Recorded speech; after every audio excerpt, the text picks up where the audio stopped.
Hi friends, welcome back to Sha focus. ഇന്ന് നമ്മളിവിടെ എത്തിയിരിക്കുന്നത് ഒരു അടിപൊളി ചെമ്മീൻ ബിരിയാണിയുടെ റെസിപ്പിയുമായിട്ടാണ്. അതെങ്ങനെയാണെന്ന് നമുക്ക് നോക്കാം.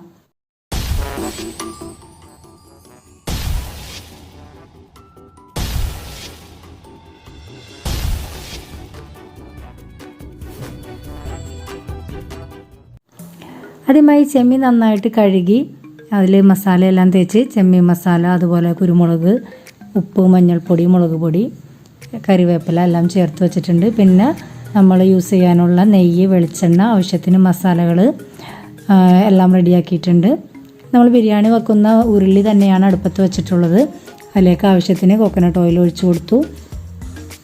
അത് ചൂടായി വരുമ്പോഴേക്കും നമുക്ക് സവാള, തക്കാളി, ഇഞ്ചി, വെളുത്തുള്ളി, പച്ചമുളകെല്ലാം നന്നാക്കി വെച്ചിട്ടുണ്ട്. ചെമ്മീൻ നമ്മൾ ആദ്യമായിട്ട് അതിലേക്ക് ജസ്റ്റ് ഒന്ന് പൊരിച്ചെടുക്കാൻ വേണ്ടിയിട്ട് ഇട്ട് കൊടുക്കുകയാണ്.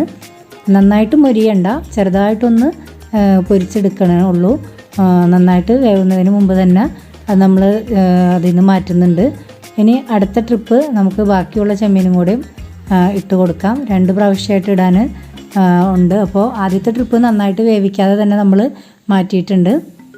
ഇനി ഇപ്പോൾ ഇട്ട ചെമ്മീൻ നന്നായിട്ട് വെന്ത് മൊരിഞ്ഞ് വരട്ടെ. ഇത് നമ്മൾ ആദ്യം വേവിച്ചത് ശരിക്കും വേവിക്കാതിരുന്നത് നമുക്ക് ചോറിൻ്റെ കൂടെ വേവിക്കാനുള്ളത് കൊണ്ടാണ്. അപ്പോഴൊക്കെ നമുക്ക് ഇഞ്ചി, വെളുത്തുള്ളി, പച്ചമുളക് എല്ലാനും ഒന്ന് പേസ്റ്റാക്കി എടുക്കാം. നമ്മുടെ ചെമ്മീൻ നന്നായിട്ട് മൊരിഞ്ഞ് മാറ്റിയിട്ടുണ്ട്. ഇനി അതിലേക്ക് നമ്മൾ അരിഞ്ഞു വെച്ച സവാള ഇട്ട് വഴറ്റുകയാണ്. അതേസമയം തന്നെ നമുക്ക് മറ്റൊരടുപ്പത്ത് ഫ്രൈ പാൻ വെച്ചിട്ട് ആവശ്യത്തിന് നെയ്യ് ഒഴിച്ച് കൊടുത്ത് അതിലേക്ക് വേണ്ട കിസ്മിസ് വറുത്തെടുക്കാം. പിന്നെ നൈസായിട്ട് അരിഞ്ഞിട്ടുള്ള സവാളയും വറുത്തെടുക്കാം. കാഷ്നട്ട് ചേർത്താലും ടേസ്റ്റിയാണ്. ഞാൻ കാഷ്നട്ട് ചേർത്തിട്ടില്ല. സവാള നന്നായിട്ട് മൊരിച്ചെടുക്കണം. ഉരുളിയിലുള്ള സവാള വാടി വരുമ്പോൾ അതിലേക്ക് നമ്മൾ ആവശ്യമുള്ള നമ്മുടെ തക്കാളി, ഇഞ്ചി, വെളുത്തുള്ളി, പച്ചമുളക് പേസ്റ്റ്, കറിവേപ്പില എല്ലാം കൂടി ഇട്ട് കൊടുത്തിട്ട് ഒന്നുകൂടി നന്നായിട്ട് വഴറ്റിയെടുക്കുന്നുണ്ട്. അത് ഒരുവിധം നന്നായി വെന്ത് വരുമ്പോൾ നമ്മൾ പകുതി വേവിച്ച് മാറ്റിയ ചെമ്മീനും പെരിഞ്ജീരകം, പട്ട, ഗ്രാമ്പൂ, കുരുമുളക് അങ്ങനെയുള്ള മസാലകളും എല്ലാനും കൂടി അതിലേക്ക് ചേർത്ത് കൊടുക്കുകയാണ്. ഇതെല്ലാം കൂടി നന്നായിട്ട് വഴറ്റിയെടുക്കാം നമുക്ക്. ഇനി നമ്മൾ 4 ഗ്ലാസ് അരിയാണ് ബിരിയാണിക്ക് വേണ്ടിയിട്ട് മാറ്റി വെച്ചിട്ടുള്ളത്. അതിന് നമ്മൾ 8 ഗ്ലാസ് വെള്ളമാണ് യൂസ് ചെയ്യുന്നത്. 8 ഗ്ലാസ് വെള്ളം നമ്മൾ ഈ റോസ്റ്റിലേക്ക് തന്നെ ഇട്ട് കൊടുക്കുകയാണ്. അതിലേക്ക് ആവശ്യത്തിന് ഉപ്പ് കൂടി ചേർത്ത് കൊടുക്കാം. നമ്മൾ തിളപ്പിച്ച് വെച്ചിട്ടുള്ള വെള്ളമാണെങ്കിൽ നമുക്ക് പെട്ടെന്ന് കഴിയും. ഞാനിപ്പോൾ സാധാ വെള്ളം തന്നെയാണ് ഒഴിച്ച് കൊടുത്തിട്ടുള്ളത്. ഇനി മൂടി വെച്ചാൽ വേഗം തിളച്ചോളും.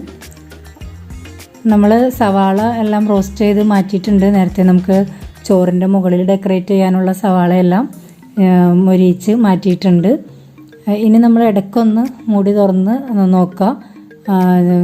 വെള്ളം വറ്റിയിട്ടൊന്നുമില്ല, വേവാൻ ഇനിയും ടൈം എടുക്കും. അപ്പോൾ അത് ഇടയ്ക്ക് ഇതുപോലെ നമ്മളൊന്ന് തുറന്ന് ഇളക്കി കൊടുത്ത് മൂടി വെക്കാം. അപ്പോൾ കുറച്ച് ചെമ്മീനും കൂടി നമ്മൾ റോസ്റ്റിൻ്റെ കൂടെ തന്നെ വെള്ളം ചേർത്ത് അരി ഇട്ടത് കൊണ്ട് നമ്മുടെ ചോറിനെല്ലാം നല്ല ചെമ്മീൻ്റെ ആ ഒരു ടേസ്റ്റ് ഉണ്ടാകും. ഇപ്പോൾ ചോറ് വേവൊക്കെ ഓക്കെ ആയിട്ടുണ്ട്. ഇനി നമ്മൾ ഗ്യാസ് ഓഫ് ചെയ്യാണ്. അതിൻ്റെ മുകളിലേക്ക് കുറച്ച് നെയ്യ് ഇങ്ങനെ സ്പ്രെഡ് ചെയ്ത് കൊടുക്കാം.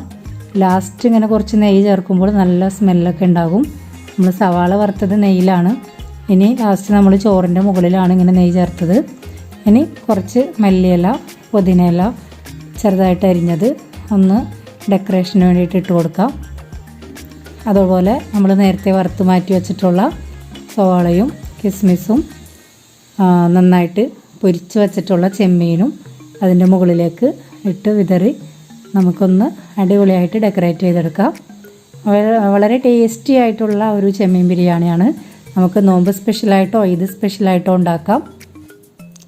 ഓക്കെ, അപ്പോൾ എല്ലാവരും ഇത് ട്രൈ ചെയ്യുമല്ലോ.